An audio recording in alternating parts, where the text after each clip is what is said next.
Cauliflower എല്ലാം fry ചെയ്തെടുത്തിട്ടുണ്ട്. ഇനി നമുക്ക് മഞ്ചൂരിയൻ ഉണ്ടാക്കാനായിട്ട് തുടങ്ങാം. അപ്പോൾ അതിൻ്റെ ഗോബി മഞ്ചൂരിയൻ ഉണ്ടാക്കാനുള്ള ഗ്രേവിക്ക് വേണ്ടിയുള്ള സാധനങ്ങൾ അതൊക്കെയാണ്. ഞാനൊരു 4 അല്ലി വെളുത്തുള്ളി എടുത്തിട്ട് ചെറുതായി കട്ട് ചെയ്ത് വെച്ചിട്ടുണ്ട്.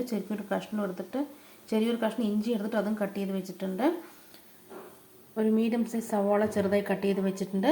കുറച്ച് ക്യാപ്സിക്കം ചെറുതായി കട്ട് ചെയ്ത് വെച്ചിട്ടുണ്ട്. കുറച്ച് സ്പ്രിംഗ് ഓണിയൻ വേണം, കുറച്ച് മല്ലിയില വേണം. ഇത് ലാസ്റ്റ് ഗാർണിഷ് ചെയ്യാൻ വേണ്ടിയിട്ടാണ്. പിന്നെ ഒരു 3 ടേബിൾ സ്പൂൺ കോൺഫ്ലവർ പൊടി വേണം.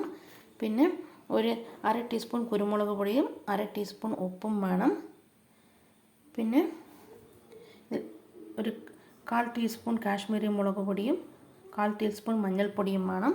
പിന്നെ അത് ഒരു 4 ടേബിൾ സ്പൂൺ ടൊമാറ്റോ സോസും 2 ടേബിൾ സ്പൂൺ സോയാ സോസും ആണ് കേട്ടോ. അപ്പോൾ നമുക്കത് പാൻ ചൂടാക്കാനായി വെച്ചിട്ടുണ്ട്. ഇനി അതിലേക്ക് ആവശ്യത്തിന് 2 ടേബിൾ സ്പൂൺ എണ്ണ ചേർത്ത് കൊടുക്കുക.